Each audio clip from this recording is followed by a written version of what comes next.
درجے کی عورت ہے جانکاری کے معاملے میں کہ وہ پہچانتی ہے کہ یہ حیض کا خون ہے، یہ استحاضہ کا خون ہے، تو اس کے مطابق وہ فیصلہ کرے گی، ٹھیک ہے، اس کے مطابق وہ فیصلہ کرے گی۔ جب تک اسے لگ رہا ہے کہ یہ حیض کا خون ہے، حیض کا خون شمار کرے گی، نماز روزے سے رکی رہے گی، اور جب اس کو لگا کہ نہیں یہ حیض کا خون نہیں بلکہ استحاضہ کا خون ہے تو نماز روزہ شروع کر دے گی، ٹھیک ہے۔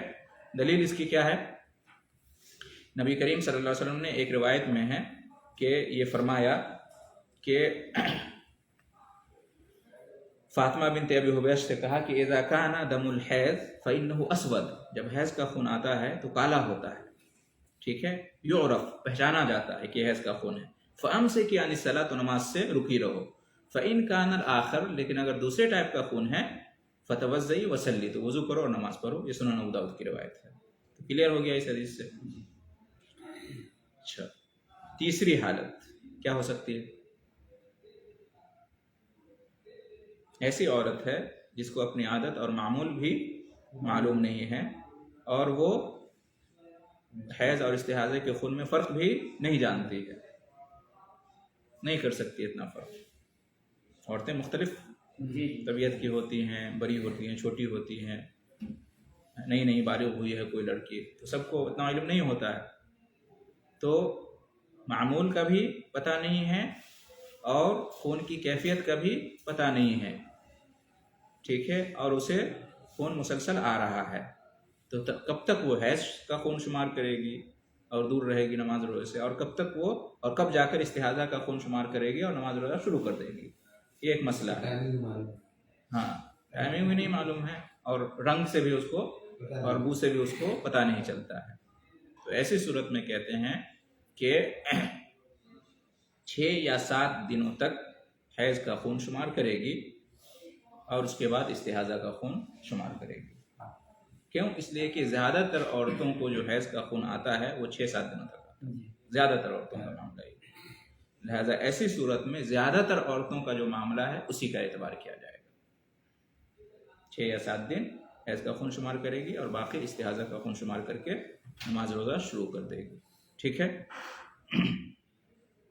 اس کی دلیل کیا ہے؟